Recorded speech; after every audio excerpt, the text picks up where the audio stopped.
Ang mabuting balita ng Panginoon ayon kay San Lucas. Papuri sa iyo, Panginoon.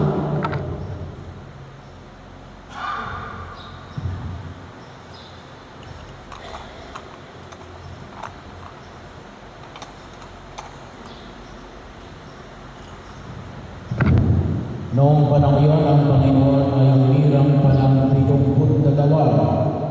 Pinanguna niya sila ng dala-dalawa sa bawat bayan at buong ng parunungan niya.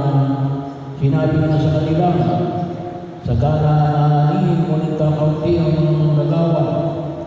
Idalangin ninyo sa may-ari na magpadala siya ng mga manggagawa sa kanyang bukidin.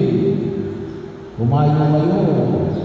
Sinusuko ko kayo parang mga kordero sa gitna ng mga asong gubat. Huwag kayong magdala ng lungkutan, supot o panyapak. Huwag na kayong titigil sa daan upang makipagpatihan kalinuman.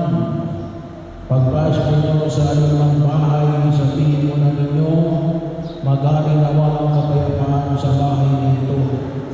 Kung maibigin sa kapayapaan ang nakatira roon, sa kanila ang kapayapaan. Ngunit kung hindi sila magkakamit nito. Manatili kayo sa bahay na inyong tinutuluyan. Kanin ninyo ang inumin ang anumang idulot sa inyo, sabagat ang manggagawa ay may karapatang tumanggap sa kanyang lupa. Huwag kayong magpapalipat-lipat ng bahay. Kapag tinanggap kayo sa anumang bayan, kanin ninyo ang anumang iyain sa inyo. Pagdalhin ninyo ang mga may sakit doon at sabihin sa bayan, nalalapit na ang paghahari ng Diyos sa inyo.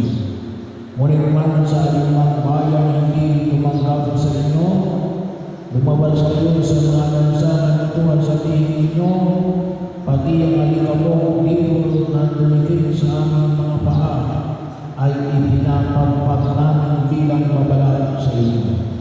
Ngunit makatandaan ninyo, malapit na sa inyo ang paghahari ng Diyos. Sinasabi ko sa inyo, sa araw ng paghukom ay higit na matugal ang kaparusahan ng mga tao sa payayawan kaysa sa dinanas ng mga taga-Sodoma. Bumalik na tuwang-tuwa ang 72. Panginoon sa kanila, kahit po ang mga demonyo ay sumusunod kapag inutusan namin sa kanan ninyo, sumunod sa Jesus. Nakita ko ang pagkahulog sa danas mula sa langit, parang kidlat.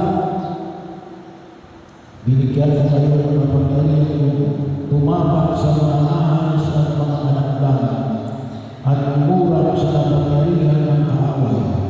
Walang nakapapinsala sa inyo. Gayunman, mag-alak kayo, hindi dahil susubok sa inyo ang masamang espiritu, kundi dahil sa nakagalak sa langit